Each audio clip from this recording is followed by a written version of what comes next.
Hello my subscribers. তো আজকে যাচ্ছিলাম বোনের বাড়ি, মানে বার্থডে ওর কিছুদিন আগেই ছিল। তো এনার হচ্ছে বেস্ট ফ্রেন্ড, আমার হচ্ছে বোন। তো ফুচরানি জয় আমার সাথে অলওয়েজ থাকে। তো আমরা দুজন ব্যাগপত্র গুছিয়ে নিয়ে বেরিয়ে পড়েছিলাম বোনের বাড়ি যাওয়ার জন্য। তো ওর যেহেতু বার্থডে ছিল কিছুদিন আগে, তাই অনেকগুলো গিফট প্যাক করেছিলাম, যেটার ভিডিও আমি অলরেডি পোস্ট করে রেখেছি, সো গো অ্যান্ড ওয়াচ। তো তারপর দুই বেস্ট ফ্রেন্ডের গাইস এরকম অনেকদিন পর যখন দেখা হয়, তো লিটারালি এরকমই ফিলিংস হয়, মনে হয় ঝাপটে যায় একদম, মানে ঝেড়ে একদম, মানে হাগ করিয়ে টেনে। যাই হোক, এরপর গিফটের দেওয়ার পালা ছিল, তো আমি বেশ গিফটগুলো নিয়ে চুপি চুপি এলাম। আর ও তো ভীষণ খুশি, ছাদে ওর নাচ দেখে নিশ্চয়ই তোমরা বুঝতেই পারছো। যাই হোক, তো ফুচু তো বসে গেছে চুপচাপ করে। আর ওইদিকে বোন বলছে এত লজ্জা লাগছে, তাড়াতাড়ি দেখছো ড্রামা কুইন যাকে বলে। এরপর আমরা তিনজন মিলেই আনবক্সিং করার জন্য বসে গেছিলাম। আমরা তো জানি যে কী কী আছে, বাট ও খুব এক্সাইটেড ছিল। তো ও তো আমাদেরকে দেখতে পাচ্ছ কত ড্রামা করছিল গিফটে নেওয়ার সময়, যত ভালোবাসা গাইজ ওর, আদারওয়াইজ এত ভালোবাসা ও থাকে না। যাই হোক, গিফট আনবক্সিংয়ের ভিডিওটা পোস্ট আছে, গিয়ে দেখে নিও। এরপর আমরা গেছিলাম বুনিদের, যেহেতু ফার্ম আছে, তো ফার্মের দিকে। তারপর রাস্তাটা দেখে বুঝতে পারলাম রাস্তাটা একেবারেই সুন্দর স্বাস্থ্যকর রাস্তা। যাই হোক, এরপর অতিক্রম করে গেলাম ওদের আম বাগানে। তো আম তো আমরা বেশ ঝাঁপিয়ে একদম কুড়িয়ে নিলাম, আমি আর পুজো মিলে, কারণ বেশ ভালো লাগে আম কুড়াতে। ছোটোবেলায় কুড়াতাম, কি ভালোই না লাগতো। আর এসে যখন ওরকম আম মাখা করে খেতাম, গাইস জাস্ট মেমোরেবল। তো অনেক দিন পর এরকম একটা সুযোগ হয়ে উঠলো। এখন যেহেতু বড় হয়ে গেছে, সেরকমভাবে যাওয়া যায় না এখন আর, বা যাওয়া হয়ে ওঠে না সময়ের জন্য। তো এখানে এসে সত্যি একটা গ্রাম্য পরিবেশে থাকতে ভীষণ ভালো লাগছিলো।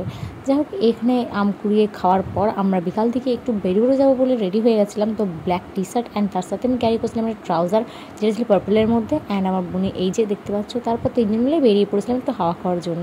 ওদের ওদিকে বাঁধধার আছে, তো দেখতে পাচ্ছ গাইজ, ওদেরকে হাত বাড়িয়ে দিলাম, বাট হাতটা আর দিলাম না, ওদেরকে উঠতে উঠতে দম বেরিয়ে গেল। এইভাবে আমরা খুব মজা করছি। আর এখানে এত হাওয়া দিচ্ছিলো যে কী বলবো গাইজ, আমার তো ভীষণ ভালো লাগছিলো।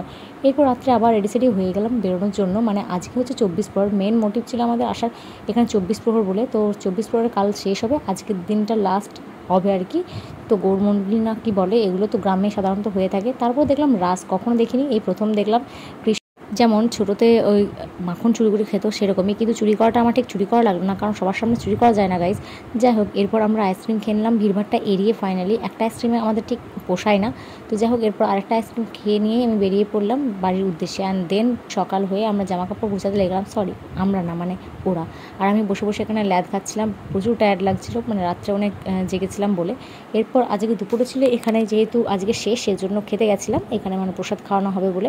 তো আমি তো বেশ একদম পাটোয়ালা সেজে চলে গেছিলাম, মানে একদম চুড়িদার পরে। তারপর আমি দেখি এই ভিডিও ধরা পড়লো, ও আমার ওনাতে মুখ মুছছে, দাঁড়া তোর হচ্ছে ভাই, ওখানে দেখলে গ্যারেন্টি ও শুটিয়ে লাল করে দিতাম ওকে আমি। যাই হোক, এরপর পায়েস খেলাম, অ্যান্ড দেন ভাত ডাল এসব করেছিল, পোস্ত। তো ওগুলো খেয়ে বেরিয়ে পড়লাম। আমার হাত ধোয়া হয়ে গেছে, বাট ওদের আর হাত ধোয়া শেষ হয় না। এরপর এখানে এসে আইসক্রিম খেয়ে নিলাম। এখানে এসে গেছি আমি কতগুলো যে আইসক্রিম খেয়েছি যে তোমাদেরকে গুণে বোঝাতে পারবো না, মানে এত আইসক্রিম খেয়েছি। এরপর সন্ধ্যাবেলায়, সন্ধ্যাবেলায় বিকাল করে একটু বেরিয়েছিলাম আর কি, রেডি সেডি হয়ে আমরা একটু বেড়ি করতে যাবো বলে। মানে হচ্ছে আজকে যেহেতু শেষ গৌরমন্ডলী, সেজন্য আজকে এটাকে কুঞ্জভঙ্গ না কি বলে আমি জানি না। যাই হোক, এরপর আইসক্রিম খেতে আমরা এনজয় করছিলাম ওদের মারামারি। এরপর থেকে এখানে শুরু হয়ে গেছে। এত সুন্দরভাবে কমপ্লিট করার পর, দেখার পর আমরা ফুচকা খেতে চলে এলাম। এখানে ফুচকা সত্যি মোটামুটি খেতে ভালোই ছিল। তো ফুচকা খাওয়ার পর আমরা দাঁড়িয়ে পড়েছিলাম এখানে, এবং দোকান চলেছিলাম ক্লিপস নেওয়ার জন্য। তো এই যে দেখতে পাচ্ছ, এই ছোটো ছোটো ক্লিপগুলো সত্যি খুব ভালো লাগে। তারপর দেখলাম এদের গোল গোল নাচ, মানে আমি নিজেও না কি নাচ। যাই হোক, এরকমভাবে ভীষণ মজা লাগে ওদের নাচ দেখে, আমার নিজেরও নাচতে ইচ্ছে করছিল, বাট কী করা যায়, গেস্ট হয়ে এসেছি, বেশি নাচানাচি ভালো না। যাই হোক গাইস, নেক্সট পার্ট আসছে, দেখতে হলে সাবস্ক্রাইব, বাই বাই।